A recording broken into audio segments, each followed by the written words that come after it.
রেলপথে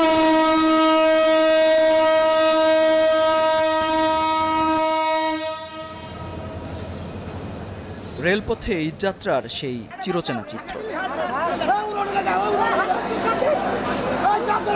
প্ল্যাটফর্মে ট্রেন থামতেই হুমড়ি খেয়ে পড়েন যাত্রীরা।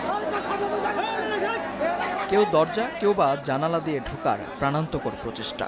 শত চেষ্টার পর সিটে বসতে পেরে স্বস্তির হাসি। আবার কেউ ট্রেনে উঠতে পেরেই খুশি। গেট দিয়ে ঢোকার কোনো ওয়ে নাই, পরে লাস্টে যে ভাই সাহায্য নিয়ে জানালা দিয়ে ঢুকছি। বাসায় তো ফিরতেই হবে ভাই, বাড়িতে যেতে হবে, ঈদ করতে হবে, পরিবারের সাথে সবার সাথে ঈদ করতে হবে, সেজন্য যাচ্ছি। বাসায় সবার সাথে ঈদ উদযাপন করার জন্য যাচ্ছি ভাই।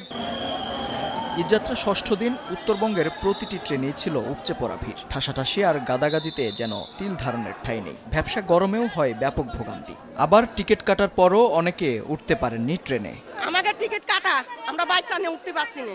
কিছু বলার নেই ভাই, টিকিট কাটা ছিল, তারপরে এইভাবে উঠা লাগলো। টিকিট বিহীন লোক কেন এত লোক হলো ভাই?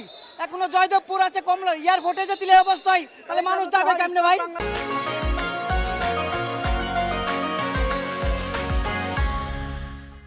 যাত্রীচাপ বাড়লেও ঈদযাত্রা নির্বিঘ্ন করতে সব প্রস্তুতির কথা জানিয়েছে রেলওয়ে। তাদের ট্রেনে ভ্রমণ করতে থাকে খুবই রিস্কি, তার জীবন বিপন্ন হওয়ার সংখ্যা থাকে। এসব বিষয় বিবেচনা করে আমরা যাতে কোনো যাত্রী ট্রেনের ছাদে এবং বাফারে না ওঠে সেভাবে তাদেরকে বিশেষভাবে অনুরোধ করছি।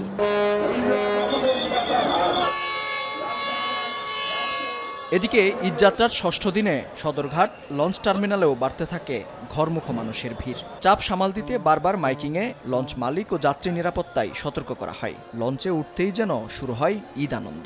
বাড়ি যাচ্ছি, মা আছে, বাবা আছে, বোন আছে, আত্মীয় স্বজনের সাথে একত্রিত হবো, এটাই বড় আনন্দ। ভালো লাগতে আছে, যাইতে আসি, কষ্ট গেলেও শান্তি।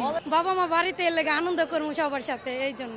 প্রিয়জনদের সঙ্গে উৎসবে মেতে ওঠার আনন্দের ছাপ ছিল সবার চোখে মুখে। মেহেদী হাসান, সময় সংবাদ, ঢাকা।